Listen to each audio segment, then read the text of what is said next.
I'm a licensed psychologist here in California. I specialize in behavioral medicine and health psychology. And what that's about, what behavioral medicine is about, is using behavioral strategies and lifestyle strategies and psychological techniques to try to treat medical conditions. So, for example, somebody has hypertension and they're not responding well to the medications. They come to me and I teach them how to be able to manage their responses, to calm themselves down, to allow the blood vessels to open up. And I use biofeedback, or I use cognitive behavioral therapy, or I use relaxation therapy. I use a variety of things depending on what they need to learn to do that. The key piece is around learning. It's around learning new skills and learning to observe the way you're responding to things and then modify how you're responding in order to take more control over what's going on with your body.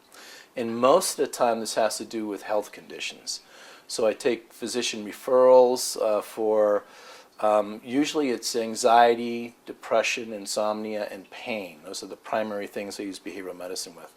But I also see physician referrals for hypertension, for diabetes, for COPD, which is congestive or obstructive pulmonary disease, the breath work and the heart work not working well together. For tinnitus, the ringing in the ear, there's no good treatment for that. Biofeedback is a preferred treatment for that. So I use a combination of cognitive behavioral therapy, which is adjusting how you're thinking about things and how you're responding to things, with biofeedback. Excuse me. But biofeedback is basically around using sensitive instruments to feed back some aspect of what's going on with your physiology. So you can learn to identify what's going on with it and modify it to manage it better. So, for example, someone with hypertension, one of the things that might be happening with them is their blood vessels get all constricted, their hands get cold. Happens to all of us when we get stressed, hands get cold. So what I do is I teach the people to be able to pay attention to how cold their hands are becoming and learn how to warm up their hands. Okay? And what that does, warming up the hands expands out the blood vessels, which lowers the blood pressure, which helps them to control the hypertension.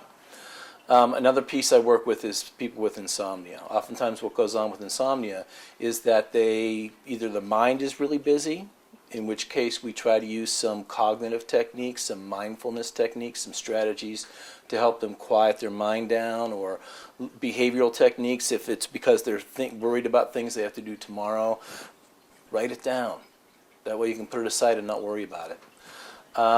If it's that their body feels kind of antsy and isn't able to relax, it might be because they're overstimulated during the day, too much caffeine, that they're not used to what it feels like to let themselves relax, they're not comfortable with letting themselves relax.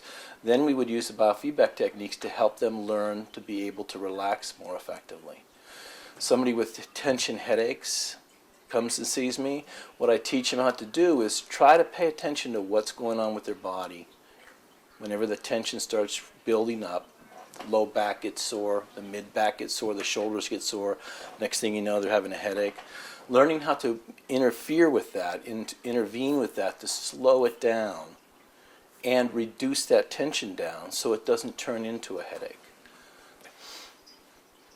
The behavioral medicine part also includes things like lifestyle changes, getting out and getting your exercise, paying attention to your nutrition, and certainly managing your stress more effectively. So a big part of the package that I'm doing clinically is to help people manage stress more effectively.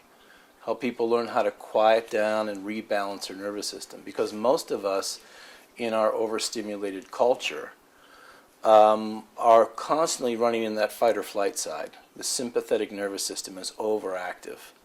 And when that happens, the parasympathetic nervous system, which is the rest and recover or rest and digest part of the nervous system, stops working so well. And it stays out of balance. So I try to teach people to bring that back into balance. So that's kind of in a nutshell the clinical part of what I do. I also do consulting for life balance and for psychospiritual development. My background includes both cognitive behavioral therapy and existential, humanistic, and transpersonal counseling. So people who have concerns about what does life mean, they've sort of lost track with what their meaning is in their life, or someone close to them has died and they don't know how to carry on, or if they're feeling despair over their situation in life, they can come and see me, and we sort of work out what's going on, what needs to go on for them in order to be able to find, how do I want to say, find that connection to something greater than themselves that allows them to re-energize and re-engage with life.